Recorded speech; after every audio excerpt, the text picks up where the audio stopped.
Hello दोस्तों, आज का हमारा टॉपिक है negligence under the law of tort. फटाफट से हम इसका मीनिंग देख लेते हैं।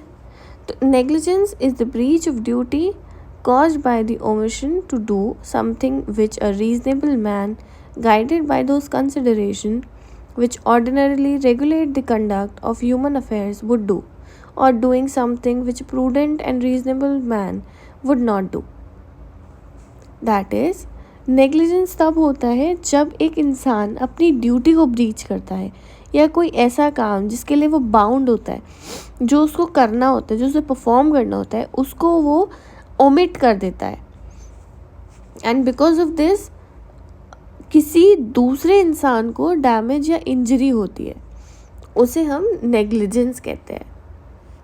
इट डजंट मीन कि सारे जो ओमिशंस हैं वो नेग्लिजेंस में आएंगे, बट जो आता है नेग्लिजेंस में वो वाले होते हैं जब एक person fails to do any work which a prudent person should not make and due to his negligence someone else gets damaged, those are term negligence.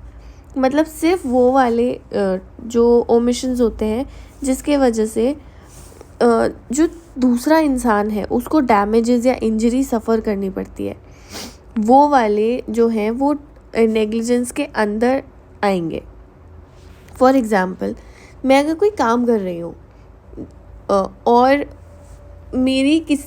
जब मैं कोई काम कर रही हूँ किसी पब्लिक स्पेस में, तो मेरी ड्यूटी है कि मेरे उस काम से किसी तीसरे इंसान का या किसी दूसरे इंसान का उसको कोई डैमेज ना हो, उसको कोई इंजरी ना हो। लेकिन अगर मेरे उस काम से किसी दूसरे को इंजरी हो जाती है या डैमेज हो जाता है, तो वो चीज़ आएगी नेग्लिजेंस के अंदर। और क्योंकि वो जो इंजरी हुई है वो मेरे नेग्लिजेंस के वजह से हुई है, मुझे ध्यान देना चाहिए था। अब हम बात करते हैं एसेंशियल्स की, जो कि फुलफिल होने चाहिए। तो अच्छा, यहाँ पर जो बर्डन ऑफ प्रूफ होता है that lies with the plaintiff. अगर प्लेंटिफ कोई केस लेके आ रहा है फॉर नेग्लिजेंस, तो प्लेंटिफ को प्रूफ करना पड़ेगा कि डिफेंडेंट की उसके प्रति कोई ड्यूटी थी ऑफ केयर। ठीक है, तो 3 एसेंशियल्स हैं दैट डिफेंडेंट उसके लिए ड्यूटी ऑफ केयर ओ करता था। सेकंड, डिफेंडेंट ने उसको ब्रीच करा होना चाहिए। ठीक है, और third, plaintiff as a result of those कुछ डैमेजेस सफ़र कर लेता है। अब इसको हम डिटेल में थोड़ा देख लेते हैं। तो duty of care to the plaintiff, the plaintiff must establish that the defendant owed to him a specific duty to care, of which he has made a breach. Duty means a legal duty rather than moral, religion or social duty. There is no general rule of law defining such duty. It depends in case whether a duty exists. तो plaintiff को proof करना होता है कि plaintiff को proof करने की duty होती है कि डिफेंडेंट जो है he owed some sort of legal duty. अब लीगल ड्यूटी ही होनी चाहिए टुवर्ड्स हिम। यहाँ पे मॉरल, रिलीजन और सोशल ड्यूटी को नहीं कंसिडर करा जाता। Breach of duty, breach of duty means non-observance of due care which is required in a particular situation. If the defendant has acted like a reasonable, prudent man, there is no negligence. Breach of duty का simple मतलब होता है कि मेरी किसी के प्रति कोई ड्यूटी थी, बट मैंने वो ड्यूटी फुलफिल नहीं की, तो ये हो जाती है ब्रीच ऑफ ड्यूटी। क्योंकि अगर ये नहीं होगा तो क्या ही नेग्लिजेंस केस बनेगा। तो अगर आप केयर करोगे तो ब्रीच होगा ही नहीं, अदरवर्ड्स नो नेग्लिजेंस। तो ब्रीच ऑफ ड्यूटी का मोटा मोटा अगर हम मतलब देखें तो मेरे को कोई चीज़ परफॉर्म करनी थी, मेरे को कोई काम असाइन करा गया था, लेकिन वो मैंने नहीं करा, मैंने ओमिट कर दिया, तो मैंने जो मेरे को ड्यूटी असाइन करी गई थी उसको ब्रीच करा, मैंने वो कंप्लीट नहीं करा, मैंने वो किया ही नहीं, तो वो आ गया ब्रीच ऑफ ड्यूटी के under. Last, damages. It is also necessary that the defendant's breach of duty must cause damage to the plaintiff.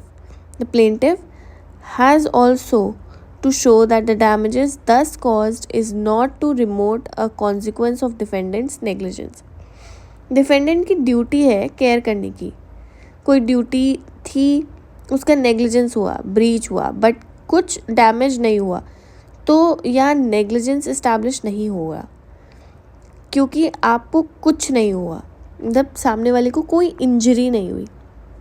Until and unless damages नहीं होंगे, नेग्लिजेंस का केस नहीं बनेगा.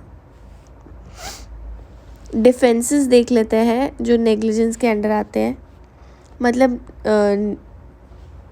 नेग्लिजेंस हुआ, डैमेज हुआ, but other person took defence of negligence. तो हम 3 defences ले सकते हैं. Contributory negligence, act of god और vis major, third inevitable accident. In detail देख लेते हैं. It was the common law rule that anyone who by his own negligence contributed to injury of which he complains cannot maintain an action against another in respect of it, because he will be considered in law to be author of his wrong. Simple भाषा में देखें तो जब आपको damages हुआ but आप उस damages में पार्टनर थे, मतलब डिफेंडेंट से नेग्लिजेंस हुआ बट प्लेंटिफ ने भी नेग्लिजेंटली एक्ट किया. दैट इज़, मान लो कि कि आज रेनी डे है, ठीक है, और एक पोल है, पोल की लाइट्स ऑन नहीं हुई, ठीक है, और जो एक आदमी था वो ड्राइव करके आ रहा था, बट ही वॉज ड्राइविंग बहुत ज़्यादा स्पीड में. तो यहाँ पे अगर उसका एक्सीडेंट हो जाता है उस पोल में टकराने से, मतलब he was driving at the speed of 160 और 180, ठीक है, और इसमें क्या होता है, वो एक पोल से आके टकरा जाता है और उसको कुछ डैमेजेस हो जाते हैं. तो ऑल्दो बारिश हो रही थी, पोल की लाइट ऑन नहीं थी, लेकिन आप भी इतना तेज़ गाड़ी चला रहे थे, तो आपको भी ये चीज़ देखनी चाहिए थी कि रेनी डे है, लाइट्स ऑन नहीं है, तो आपको भी थोड़ा प्रूडेंटली एक्ट करना चाहिए था, बट आपने वो नहीं करा. तो इसमें आपने कंट्रीब्यूट करा किसी नेग्लिजेंस में. नेग्लिजेंस, कंट्रीब्यूटरी नेग्लिजेंस बेसिकली वो होता है जब एक चीज़ गलत होती है, कोई टॉट होता है, लेकिन दोनों पार्टी उसमें कुछ ना कुछ नेग्लिजेंटली एक्ट करती है. तो in such cases compensation cannot be claimed from the defendant. Second है act of God. It is such a direct, violent, sudden and irresistible act of nature as could not by any amount of human foresight have been foreseen, or if foreseen could not by any amount of human care and skill have been resisted, such as storms, extraordinary falls of rain, extraordinary high tide, earthquakes, etc.